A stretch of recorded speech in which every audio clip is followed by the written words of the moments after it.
So in another move that's for the players, Sony has announced that they are shutting down MLB 14 The Show's servers now that MLB 15 The Show is getting ready to come out. Now, shutting down sports game servers is nothing new. Sony shut down MLB 13 servers only 20 months after it was released. What makes this a little bit different is that MLB 14 servers are being shut down only 13 months after it was launched. I mean, this was a game that did pretty good. It got good Metacritic scores. I think it was in the 80s, close to mid 80s.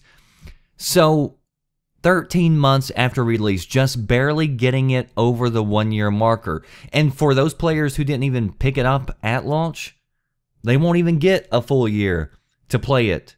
And consider this, in a regular baseball season, there are 162 games that are played. This isn't, a sport where, they play 30, 40 games and that's it, If you want to try to simulate an actual season, it's going to take you a long time.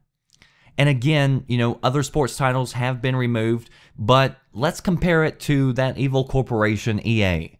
If you have NFL 12 or NHL 12, FIFA 12, NBA Live 13, if you own those games, you can pop those in right now and jump online and still play. All those servers are still online. And I mention that because I can hear it now. Some people love to be bent over. They love to have it shoved in. They'll say the community for the game was low. They'll make up 100 different excuses for why they love getting screwed. But can you imagine if you purchased any other type game, say you bought Battlefield or Call of Duty, and the next year they announced whenever they come up with a new version of that game that the old games are going to be done away with. The servers are going to be pulled. You're going to have to upgrade in order to keep on enjoying that game. If that happened, people would be flipping out. They would be calling for boycotts. They'd be screaming at the top of their lungs that this was anti-consumer and a cheap way of basically introducing a $60 subscription service. And really, that's what this is. This is a Sony $60 subscription service in order to continue playing baseball. So why do sports games get a pass? Why are they treated any differently? A lot of sports games allow you to customize players. So even if you couldn't update the roster or whatever else, you could still play with your favorite athletes. I mean, does anybody really believe that it takes a lot of resources or a lot of servers to keep these games online? Of course not. But the reason they're doing it is because they can get away with it. Because there really is no other alternative.